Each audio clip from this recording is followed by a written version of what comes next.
Ассалаумағалейкум құрметті достар. Бүгінгі менің видеоблогым 2000 жылғы Сидней Олимпиадасының чемпионы біздің жерлесіміз Бекзат Саттарханов ағамызға арналады.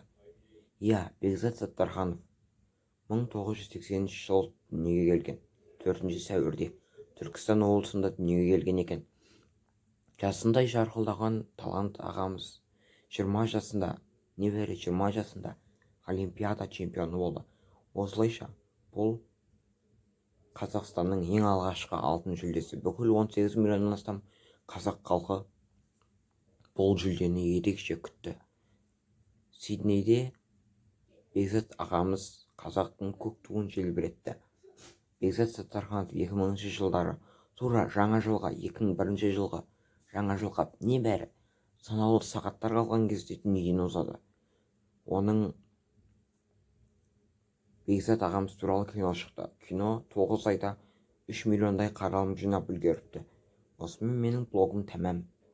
Егер де Бекзат ағамызды қолдасаңыздар, лайк басыңыздар.